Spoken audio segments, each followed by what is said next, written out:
గోవిందరావు గారు, ఇప్పుడు చాముండేశ్వరి గారు ఈ ఐడియా చెప్పగానే సరే ఎన్నో బుక్స్ వచ్చినాయి కదా ఎందుకు అనిపించిందా, లేదంటే లేదు డెఫినెట్గా చేస్తే బాగుంటుందని ఫీల్ అయ్యారు ఎలా? మంచి క్వశ్చన్ అండి ఇది. నా మీద ఉండే అభిమానం నటిగా కానీ మా మేనత్తగా కానీ ఉండేది. అందులో ఆమె యాక్ట్ చేసిన సినిమాలు మీకు బాగా తెలిసినవే కదా, అని ఆణిముత్యాలు అంటారు కదా, అలాంటివి. వాటిల్ని క్రోడీకరించి ఒక బుక్గా తయారు చేయడం అనేది గొప్ప ఆలోచన తనకు వచ్చింది. దానిలో నాకు ఏకీభావం ఉంది. ఎందుకంటే నాకు ఆ క్రోడీకరించడం అనేది ఎవరు చేస్తారనే దాని మీదనే ఉన్నాం. కానీ ఒక 10 సంవత్సరాల క్రితమే ఆ ఐడియా వచ్చింది. అప్పుడు సంజయ్ కూడా ఉన్నాడు ఇంట్లో. ఓకే, అది కరెక్ట్ అయిన టైం అనిపించలే అప్పుడున్న పరిస్థితుల్లో. ఆ తర్వాత కరోనా టైంలో మాకు తటస్థపడినప్పుడు ఫిల్మ్ నగర్ క్లబ్లో ఉన్నా, అప్పుడు కలిసామన్నమాట. అప్పుడు డీటెయిల్డ్గా మాట్లాడుకున్నప్పుడు ఖచ్చితంగా ఈ బుక్ తీసుకురావాలి, కంప్లీట్గా తను కూడా ఏకీభవించడంతో నాకు ధైర్యం వచ్చింది.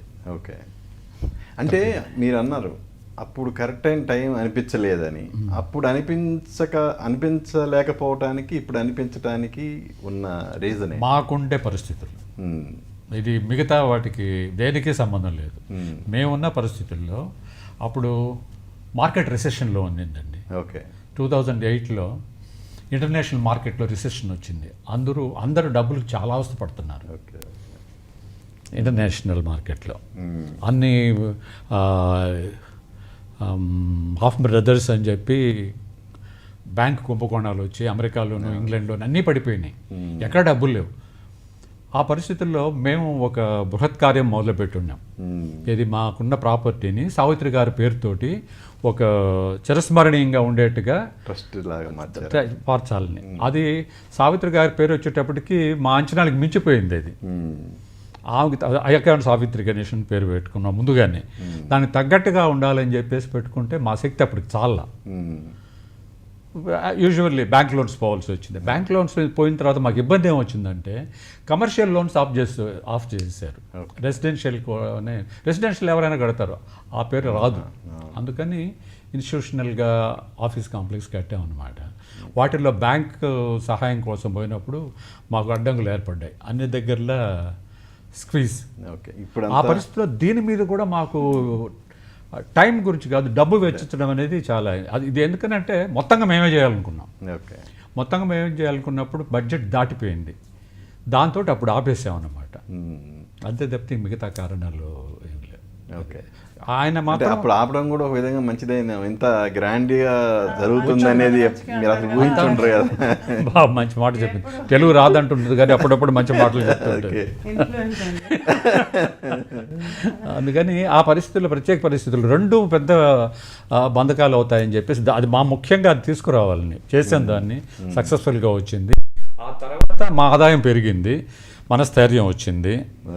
దాంతో సంజయ్ గారిని పట్టుకుని తనే చేయగలరు అని చెప్పింది కదా. He's like a real brother for మీ.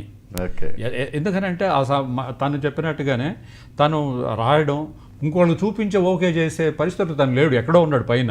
కానీ అది పక్కన పెట్టి నాకు పంపుతూ దానిలో ఎడిట్ చేసిందంటూ ఏం లేదు. నేను ఎడిట్ కాదు, దాన్ని కరెక్ట్గా ఉందా లేదా, నాకంటే తనకంటే సినిమాల్లో సీనియర్ని కాబట్టి చూడడం. ఓకే, అందుకని చేశాను. మరి చాలా బాగా నేను కొన్ని సినిమాలు మీరు చెప్పాను, కన్యాశుల్కం లాంటివి, మాయబజార్ ఎవరైనా చెప్తారు.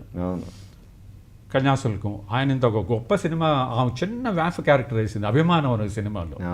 దానిలో ఒక పాట చూసి అభిమానం ఎందుకు పెట్టారా అనుకున్నాను. దానిలో ఒక మంచి పాట ఉందండి. ఓహో బస్తీ దొరసాని బాగా ముస్తాబయ్యింది, అందచందాల వన్నెలాడి ఎంతో బాగుంది అని.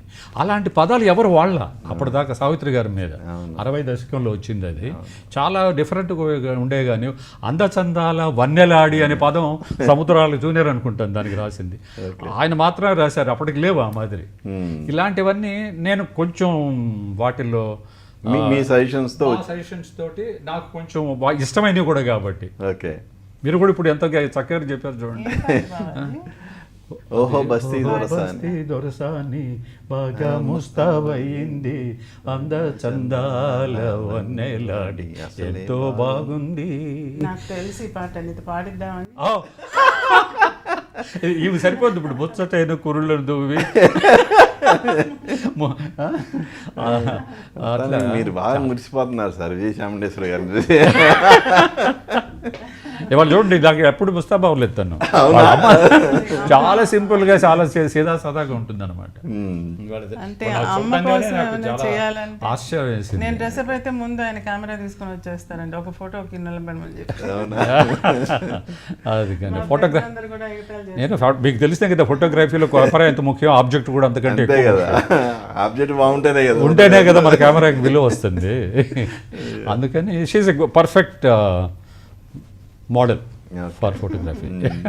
ఇప్పుడు అలాంటివి మీరు ఇంకా సజెస్ట్ చేసిన ఏమైనా ఉన్నాయండి సినిమాలు? ఇక అవుట్ ఆఫ్ 47 అవుట్ ఆఫ్ 47లో నేను ఇన్వాల్వ్ అయినాయి. మామూలుగా నేను చెప్పాను కా తను చాలా బాగా రాశాడు, అన్నీ చాలా బాగా రాశాడు. ఈ అభిమానం అనేది ఒకటి, ఈ కన్యాశుల్కం. కన్యాశుల్కం రెప్యుటేషన్ కాకపోతే దాని గురించి అది చాలా మందికి తెలియదు. చాలా బాగా రాశాడు. ఒక దగ్గర తను మంచి పాయింట్ వీరేశలింగం గారు 2 లైన్లు రాసిన దీన్ని గురజాడ అప్పారావు గారు పెంచి నాటకం చేశాడండి. నిజంగా చెప్పాలంటే వీరేశలింగం గారు ఆ 2 లైన్లు రాశారని నాకు విధంగా తెలియదు, తన రీసెర్చ్లోనే బయటపడింది. కాబట్టి ఎంత శ్రమ పడ్డాడు దాని మీద, మనసు పెట్టాడని అని ముందుగానే చెప్పాను ఆయనకి. మీరు ఎన్ని రాసినా సరే, ఎన్ని సినిమాల గురించి అందరూ ఈజీగా గ్రాస్ప్ చేస్తారు. Kanyasulkam subject different. ఆలనాటి మధురవాణి క్యారెక్టరు ఆమె ఎక్సెల్ చేసింది.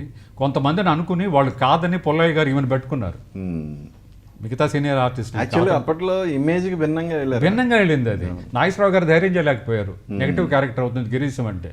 రామారావు గారు ఏదో చేసేస్తారు కాబట్టి ఆయన ఒప్పేసుకున్నాడు. ఆ తర్వాత నాగేశ్వరరావు గారు బాగా బాధపడ్డారంట. ఆయన చెప్పుకున్నదే ఇది. చింతామణిలో క్యారెక్టరు, ఈ గిరీశం క్యారెక్టర్ నేను వదులుకోవడం చాలా తెలుగు తక్కువ పని అయింది. మధురవాణిగా ఈమె ఒప్పుకుంది. అందరూ ధైర్యం కూడా ఏంటంటే పుల్లయ్య గారు ఇచ్చింది, పుల్లయ్య గారు ఇచ్చిన ధైర్యం దానిలో ఈజీ క్యారీ చేసింది. మీరు చూసే ఉంటారు కదా దాన్ని, దాని గొప్ప. ఆ మాదిరిగా యాక్ట్ చేయడం చాలా కష్టం. ఆ సబ్జెక్ట్ కూడా ఆ రోజుల్లో ఉండే సోషల్ సర్కమ్స్టెన్స్ రిఫ్లెక్ట్ చేసేది కాబట్టి అది చెప్పాను అనమాట. మాయబజార్ ఒకటి, మిస్సమ్మ ఒకటి. మిస్సమ్మలో ఆమె హాస్యం, ఆమె దాన్ని ఏమంటారు వీళ్ళ నాన్న తమిళంలో మిస్సియమ్మ, తెలుగులో ఇది ఏం పాట అది, రావోయి చందమామ ఇంత గాథ వినుమా అన్నప్పుడు వారాయు వెన్నులాయో అనే వస్తుంది అనమాట. ఆ రావోయి చందమామ సినిమాలో పాట రామారావు గారు ఎంత అందంగా ఉంటారు. దాని దీటుగా ఈమె ఇట్లా రూమ్లో కూర్చొని బెడ్ మీద కూర్చొని ఉంటుంది. ఆ మూతి విరుపులు, తల తిప్పడాలు, మెడలు అవి అద్భుతం. ఆ వయసులో ఆ క్యారెక్టర్ చేయడం. ఆ అదృష్టం ఏంటంటే భానుమతి గారు వదిలేసుకోవడం దాన్ని. సంసారంలో ఈమెకి తప్పిపోయిన క్యారెక్టర్ ఎవరికో ఇచ్చారు, ఆమె అంతు లేకుండా పోయింది. ఇక్కడ భానుమతి గారు వదులుకున్నది ఈమెకి వచ్చింది. ఈమె అద్భుతంగా నటించి